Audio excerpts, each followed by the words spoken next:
Bom dia, boa tarde, boa noite, meus queridos Reda Lovers.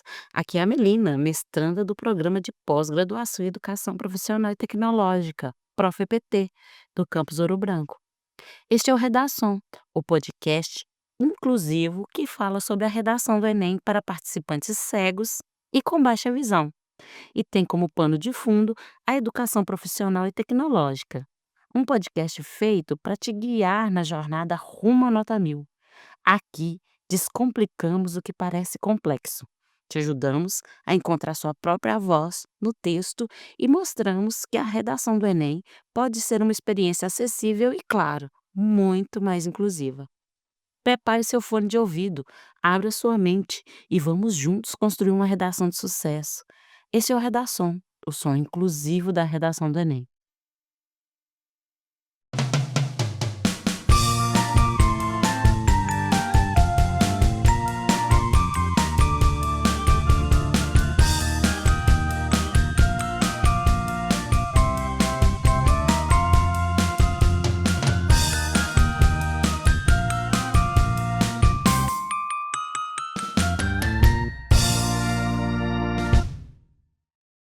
Nós temos a honra de receber o professor doutor Adilson Ribeiro de Oliveira, professor titular do Instituto Federal de Educação, Ciência e Tecnologia de Minas Gerais, o IFMG Campus Ouro Branco. Ele tem doutorado em Letras pela Pontifícia Universidade Católica de Minas Gerais e realizou seu pós-doutorado na França. Temos também aqui com a gente, para compor a nossa banca, o mestre em Educação Profissional e Tecnológica pelo IFMG Campus Ouro Branco, Marcos Christian de Jesus Pereira da Cruz Rodrigues. Ambos os convidados, em parceria com os autores Adriele Clara Henriques Dias, Ana Paula Mendes Alves de Carvalho, Denise Giarola Maia e Felipe Emanuel da Silva Henriques, de forma colaborativa, produziram o manual Redação do Enem: O que é, como se faz? Um e-book gratuito que será disponibilizado no link abaixo nesse podcast. Adilson, Marcos, sejam muito bem-vindos ao nosso podcast. Sobre a estrutura do texto dissertativo argumentativo, eu queria que vocês falassem um pouco sobre cada uma das partes essenciais da redação do Enem. É como se fosse um resumo mesmo, sabe? O que é introdução, desenvolvimento, conclusão e a importância de cada uma dessas etapas na construção da redação. Bom, eu acho que é interessante a gente pensar na redação do Enem como um grande quebra-cabeça em que as diferentes partes cumprem funções específicas e se articulam. De uma forma didática, a gente pode pensar na redação do Enem como três partes, né? Então, a gente tem primeiro a introdução, que introduzir significa levar para dentro. Então, o participante, o estudante, ele deve apresentar o tema da proposta de redação e se posicionar em relação a ele. Geralmente, essa é a parte mais curta do texto. Após a introdução, nós temos o desenvolvimento. Como o próprio nome diz, nós temos de desenvolver o nosso ponto de vista, utilizando argumentos, fatos, opiniões, repertório sociocultural.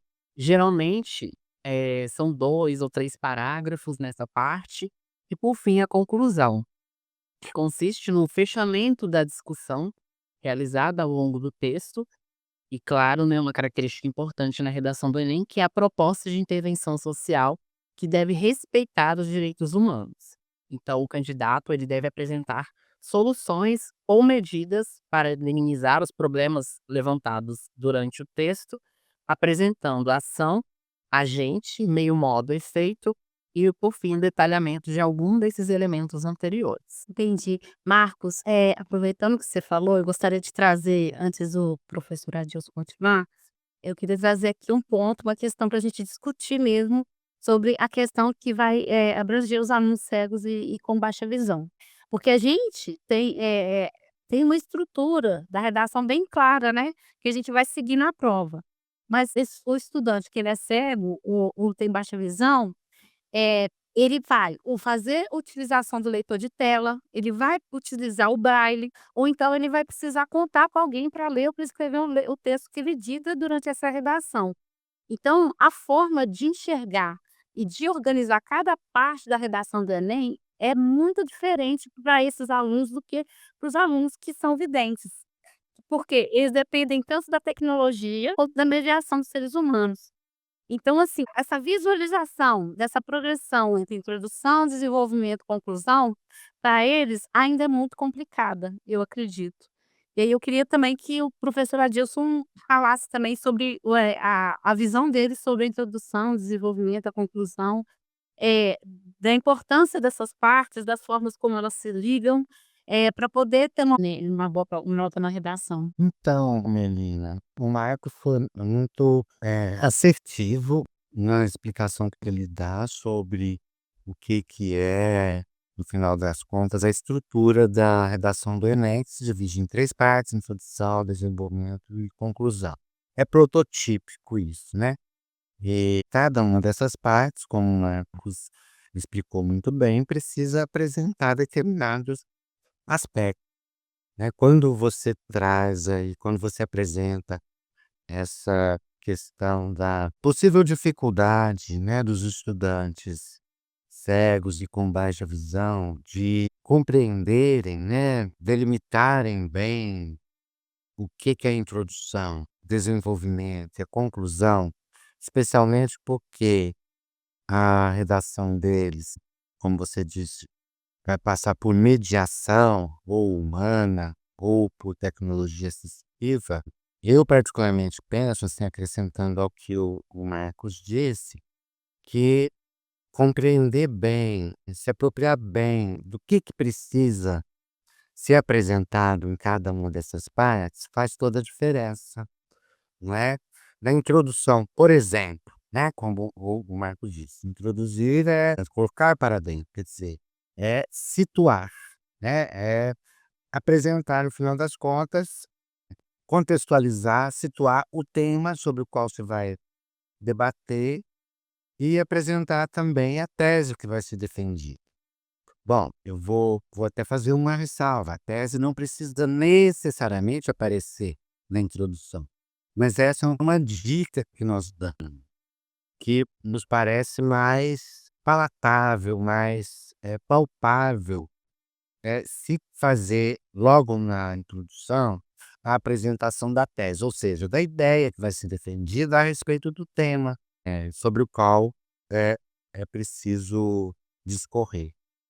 E só acrescentando mesmo, né, algo aí ao que a descrição que o Marcos fez sobre a estrutura da redação, no interior de cada uma dessas partes, há aspectos aí, na interligação entre elas, que precisam ser observados. Então, se, por exemplo, na introdução é apresentada a tese, o ponto de vista que vai ser defendido, no desenvolvimento é o lugar de se defender essa tese, defender esse ponto de vista, utilizando dados, exemplos, explicações, justificativas, que, no final das contas, se configuram como os argumentos que vão sustentar a tese a ser defendida. Em geral, na conclusão, como o Marcos disse, é apresentada a proposta de intervenção. Sim, é muito interessante, no caso dos alunos cegos e com baixa visão, essa correção, essa coerência, esse desenvolvimento desse texto, ele vai caminhando, né, ele tem que caminhar de uma certa forma, né. Tanto a introdução tem o papel dela, né, o desenvolvimento e a conclusão. E se esse aluno ele se perde em algum momento no meio desse caminho, pode acontecer que essa redação ela não tenha o resultado esperado. E ainda mais na situação dos alunos que têm deficiência, que vão fazer a prova, isso não depende só deles. Tem uma mediação que é sempre feita, ou ela é feita, por um outro ser humano, ou ela é feita por um outro método de leitura, que muitas vezes é a utilização do braille. Ele tem o aluno cego com baixa visão, ele tem que estar muito atento para esse desenrolar, para ele não se perder, para ele não acabar, não tendo a coesão, a coerência, não ter cada ponto no seu lugar devido, para não acabar não prejudicando a nota dele. Pra gente pensar mesmo a questão estrutural da redação do Enem. Porque Pela competência número 2, a gente tem uma descrição que traz essa questão visual da redação do Enem. E no caso do discente cego e com baixa visão, como ele não tem, acesso a esse recurso, talvez, seria importante pensar na intenção por detrás dessa estrutura. Então, por exemplo, quando a gente pensa, sei lá, na coesão e na coerência textual, fazer essas retomadas, a gente precisa dessa visão do texto como um todo, para fazer uma coesão referencial, sequencial. Então, eu acredito que é relevante a gente também pensar como a redação do Enem é avaliada, quando produzida por um discente cego com baixa visão. Sim, porque no caso deles, tudo, acontece de uma forma que vai além, porque muitas vezes acredita-se que a inclusão é feita só pela tecnologia assistiva, né. A gente só fornecendo ali um ledor, um transcritor, então ele tendo acesso a um leitor de tela, mas esquece também que no meio desse processo, a gente tem aqui a questão de como que esse aluno recebe essa informação, como que ele pensa isso e como que ele vai desenvolver a partir dessa informação que ele recebeu. Porque ele pode, às vezes, acabar sendo prejudicado por uma questão que vai para além dele. Por exemplo, eu já vi caso de uma aluna com baixa visão, que ela estava fazendo a redação do Enem, e ela estava ditando, né, e acabou que a pessoa que estava fazendo a transcrição da prova para ela, só se atentou de avisar para ela que faltava uma linha quando ela estava no meio do raciocínio dela. Então, assim, a gente pensa que são questões relacionadas ao conhecimento da estrutura do Enem, é muito importante, né, o aluno conhecer, mas a gente tem que também pensar nessas minúcias que estão por trás dessas questões que vão além da inclusão e de saber qual que é o papel de cada parágrafo ali dentro da redação. Na nossa opinião, é um ponto de partida super valioso, porque muitos discentes cegos e com baixa visão nem mesmo sabem o que é a redação do Enem, nem conhecem como ela funciona, as tecnologias assistivas disponíveis, como elas são oferecidas no momento da redação para esses participantes. Essa familiarização ela precisa ir além da teoria, né. Nós aqui do podcast do Redação acreditamos que é preciso refletir para além das tecnologias assistivas e do suporte oferecido. É fundamental pensar como os mais variados desafios se apresentam para esses participantes. E é exatamente esse um dos temas que o nosso podcast pretende abraçar. E é por isso que é necessário refletir em profundidade para além do que a gente consegue ver, para além do visível. E eu gostaria de falar agora um ponto-chave da redação do Enem. E que os nossos redalovers, eles precisam conhecer se eles quiserem se dar bem na redação. É muito importante que os nossos ouvintes entendam como a redação é avaliada. Eu acredito que a maioria das pessoas cegas com quem eu conversei, ao longo do meu trabalho, eles não têm ideia de como nem de como funciona, nem de como é feita a avaliação. Quando eu falei para um aluno cego que a redação do Enem, quando é feita com um transcritor, o participante ele precisa, ditar palavra por palavra, ditar vírgula, ditar pontos, a pessoa ficou até assustada, porque ela não sabia que era assim que funcionava. Então ainda eu acho que falta muita informação, não só para todos os alunos, mas também para os alunos, cegos e com baixa visão, que eu acho que muitos deles nem entendem como é que é feita essa avaliação e também como é que ela nota lá no usuário do aluno, como que ela é calculada, sobre o que ela é calculada. Como que a redação é corrigida? Ela é corrigida com base em 5 competências. Eu queria falar um pouco, conversar sobre essas competências, brevemente sobre cada uma. Bom, vamos falar um pouquinho então sobre as 5 competências que, devem ser demonstradas na redação do Enem. Eu vou falar quais são elas e vou passar a palavra para o Marcos para falar sobre como que elas são avaliadas. Bom, já vou adiantar que são 5 competências de escrita, que são avaliadas na redação do Enem.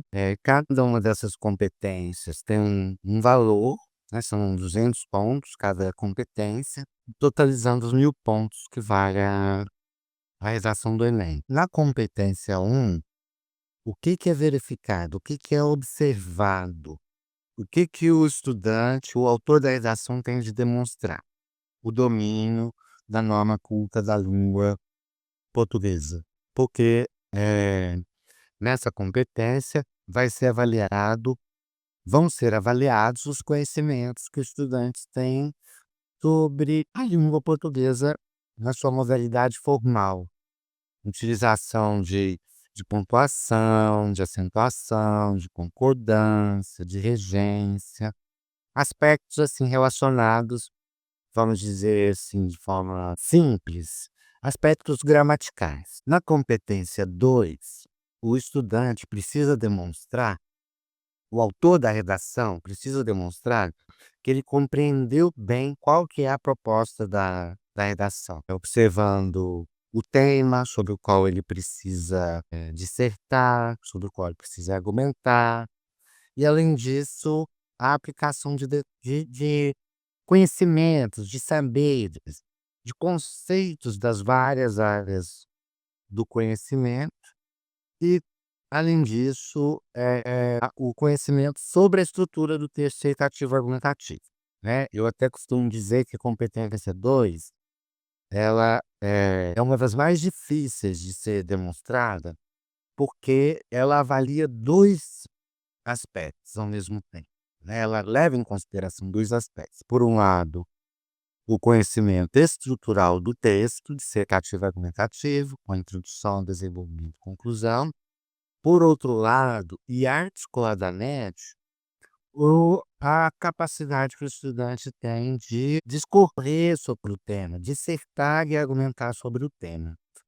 E, justamente porque nessa competência, há necessidade dessa articulação entre um domínio que é mais estrutural e um domínio que é mais conceitual, isso vai acabar desencadeando também a conexão com a competência 3, sobre a qual eu vou falar um pouco aqui agora, que está relacionada à seleção, à relação, à organização, à captação de informações, de fatos, de opiniões, enfim, de argumentos que se articulam em prol da defesa do que já foi apresentado. No final das contas, o que se espera na demonstração dessa competência 3 é a capacidade do autor do texto de elencar conhecimentos, falando de modo geral, conhecimentos que podem ser sobre fatos, sobre opiniões, sobre dados estatísticos, conhecimentos, saberes, né, das várias áreas, conhecimentos sobre história, geografia, sobre a sociedade em geral. Enfim, conhecimentos que possam ser utilizados na defesa do ponto de vista. Isso ainda, vou até fazer um parêntese, o fato de a redação ser avaliada por competências, dividida em 5 competências, na verdade uma estratégia, uma escolha didática, pedagógica, uma questão prática, vamos dizer assim, principalmente para a avaliação, porque nós sabemos que, na realidade, essas competências, elas se articulam, elas não são estanques e separadas, né, vão estar sempre interligadas, porque o texto é um conjunto, o texto não é uma lista de partes, né, que possam ser averiguadas, assim, com uma separação tão nítida entre essas competências. Ouvindo você falar assim, a gente consegue, imaginar todos os desafios que os alunos cegos e com baixa visão, eles passam ao ter que caminhar ao longo dessas 5 competências, tem que contemplá-las no texto dele. A gente vê que uma dificuldade, ela acaba que pode influenciar outra. Por exemplo, a competência número 1, que é a questão da mais gramatical, da norma padrão, né, geralmente esses alunos, eles não têm muito acesso à leitura. Então, assim, uma coisa também que eu ouvi deles, de dificuldades que eles têm ao longo da vida escolar, é justamente essa questão de, conhecer o artigo, saber uma concordância, porque para um aluno que ele é cego ou ele tem baixa visão, o acesso à literatura não é tão fácil. Então, assim, os alunos cegos precisam de livros em braille. E o livro, em breve, ele é um livro que ele é maior, ele é um livro mais pesado. Se a gente for parar pra pensar, assim, os jovens eles já têm uma certa dificuldade com leitura. Imagina você pegar um livro enorme para você ler, que às vezes acaba ficando entedioso. Então é uma coisa que influencia também no conhecimento deles a respeito da norma padrão, conhecimento de concordância, de pontuação, ao mesmo tempo que também diminui, limita o conhecimento que ele pode ter de mundo, né. Porque através de livro, museu, da história que esses alunos eles vão construindo essa bagagem cultural que eles podem ter para depois usar como argumento na prova de redação. Mas ao mesmo tempo é uma coisa muito complicada, porque os espaços eles não são inclusivos. Por mais que a gente veja ainda hoje, a gente já tem um avanço muito grande com relação a isso, mas principalmente a gente que é aqui do interior, é muito difícil você achar um museu que seja completamente adaptado, que tenha, né, audiodescrição. A própria audiodescrição ela é um problema também às vezes, se não for bem feita. Então assim, eu acho interessante quando o senhor coloca essa questão das competências que elas se articulam, porque quando a gente para para ter uma visão também, né, do ponto de vista dos órgãos cegos e com baixa visão, a gente vê que os desafios eles se ligam, acaba que um vai levando ao outro e que no final das contas acaba prejudicando mais esse aluno. Desculpa ter interrompido. Imagina, Melina, eu acho que foi muito bom, né, você fazer essa intervenção aqui, porque inclusive enquanto você ia falando, eu fiquei lembrando aqui do exemplo que você deu, né, do estudante cego que estava ditando a sua redação para a pessoa que faz a transcrição, e que essa pessoa que faz a transcrição só se deu conta de que faltava uma linha, né, só se lembrou de informar ao autor da redação, cego, faltava uma linha ou poucas linhas para finalizar, quando esse estudante estava ainda desenvolvendo, eh, a sua argumentação. Mas então há um aspecto estrutural aí, que é limitador, para esses estudantes, que precisa ser pensado, porque eu imagino, né, que a noção aí de espaço e do que cabe naquele espaço de 30 linhas que é destinado à redação, como e em que medida, né, a construção da argumentação, quando o estudante recorre a determinados fatos, determinados, conhecimentos, opiniões, conceitos, para desenvolver a sua argumentação, né, em prol da defesa do ponto de vista que ele elencou lá na introdução, é fundamental haver uma noção, uma percepção muito, assertiva, né, bem objetiva de em quantas linhas é possível fazer o desenvolvimento dessa argumentação, porque é um aspecto a ser considerado. Eu vou até me concentrar um pouquinho, falar um pouquinho sobre isso, né, Melina, não sei se ajuda, né, nessa compreensão. Ajuda muito. Há uma relação a espaço visual com o qual todos os estudantes têm de lidar. São 30 linhas, não é? Há uma folha de papel A4 com 30 linhas, então há uma interferência aí do tamanho da letra, né, Sim. dos espaçamentos que são dados.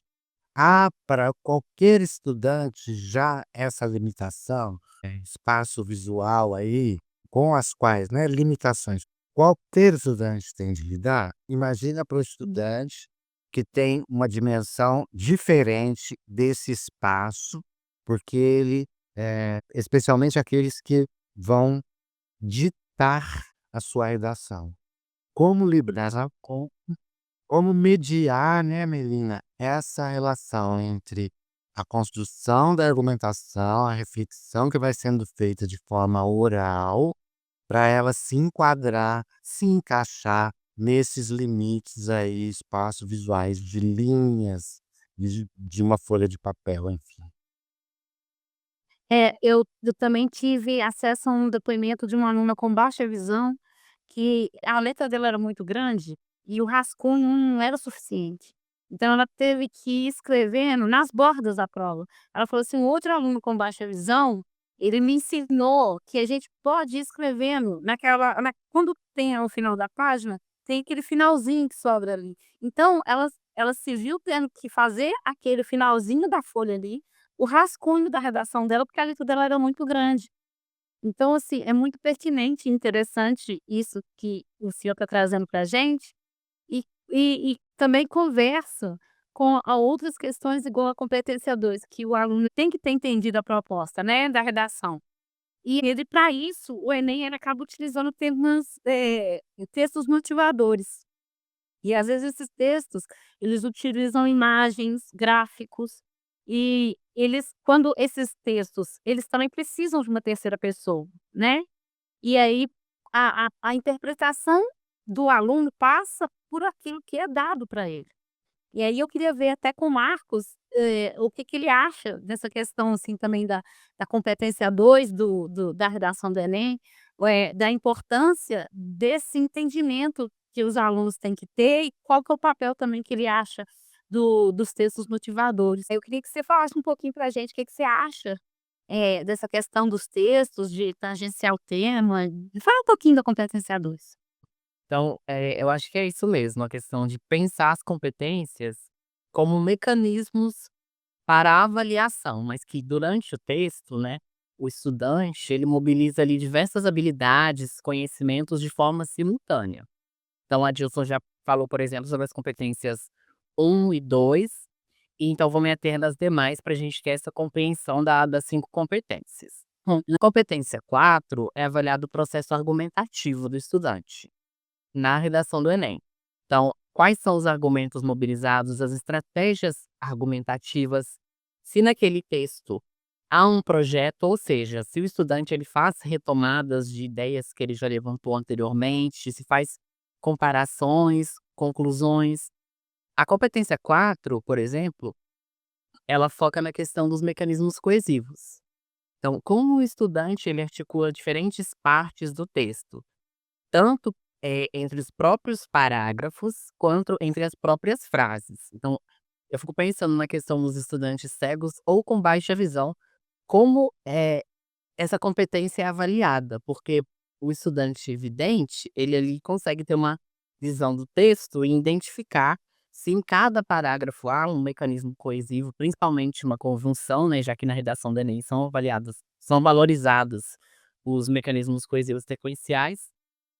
Consegue identificar se no começo de cada parágrafo tem uma conjunção, se há conjunções entre as frases. Então é uma questão que me leva a refletir sobre como a redação do Enem é avaliada mesmo para os estudantes cegos ou com baixa visão. Professor, desculpa te cortar, mas é uma coisa que também me faz pensar, você falando essa questão da articulação, das conjunções, e a questão também de que esse aluno, ele tem que estar com o texto todo na memória.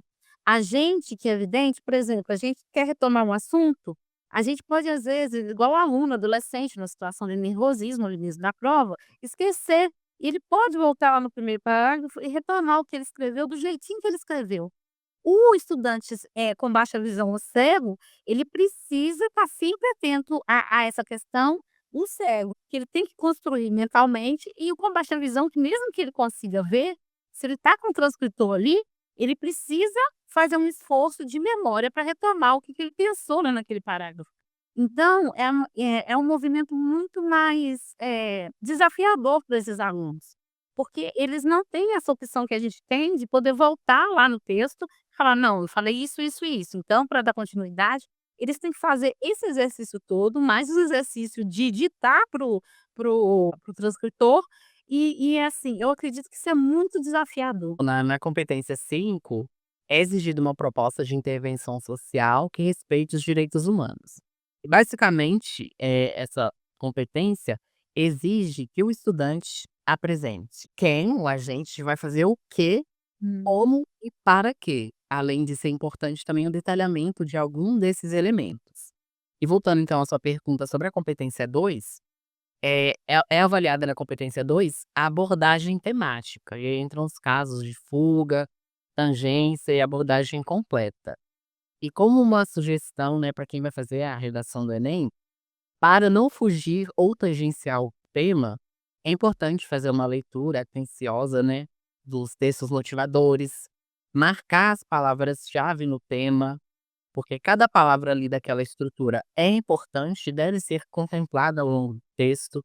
Inclusive, é uma sugestão que essas palavras sejam empregadas no texto, sinônimos sejam ali diluídos ao longo do texto, para garantir de alguma forma, né, a progressão temática e a unidade temática, né, no sentido de contemplar de fato todas as nuances do tema da proposta de redação.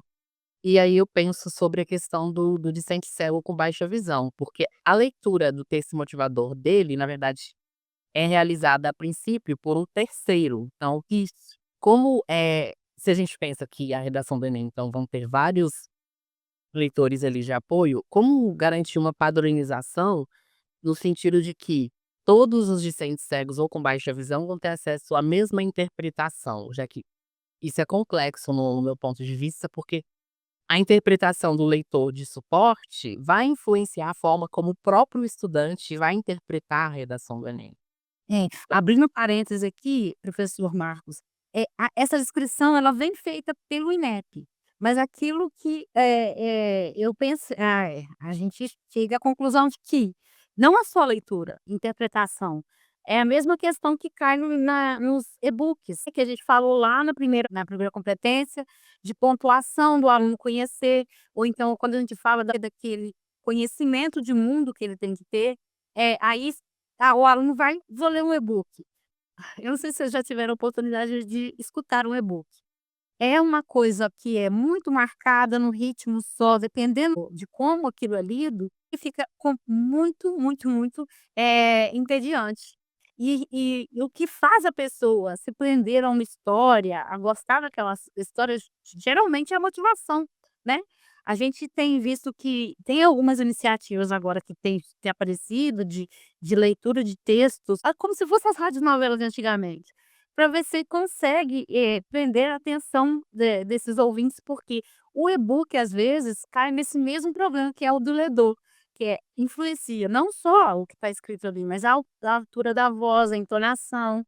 Então eu acho que isso tudo, às vezes, pode acabar prejudicando muito, os alunos cegos e com baixa visão, em detrimento dos alunos, que são videntes e que, conseguem ter um acesso melhor a essas ferramentas. Melina, eu queria só fazer um breve comentário, fazer uma retomada sobre o que eu falei a respeito da questão espaço visual, né, Sim. da folha de redação, né. Naquele momento eu estava me referindo especificamente ao estudante, cego, ao autor da redação cego, que precisa fazer a transcrição. Porque há uma diferença também, né, Melina, você pode me ajudar também a compreender melhor. Há uma diferença, porque o estudante com baixa visão pode solicitar, a prova ampliada, né. Sim. Então tem a ampliada e a super ampliada, não é isso?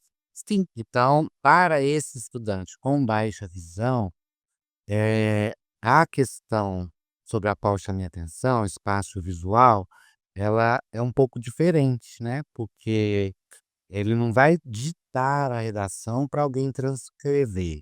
Ele mesmo vai escrever num espaço, né, que é que que é o mesmo da redação comum, vamos dizer assim, ampliada, né, as mesmas 30 linhas, só que ela é ampliada, não é isso? Sim. Sim, tem a ampliada e a super ampliada, a depender da solicitação que o estudante faz, dependendo do, Na descrição da prova. descrição, exatamente. Isso, eles escolhem qual que é o tipo de prova.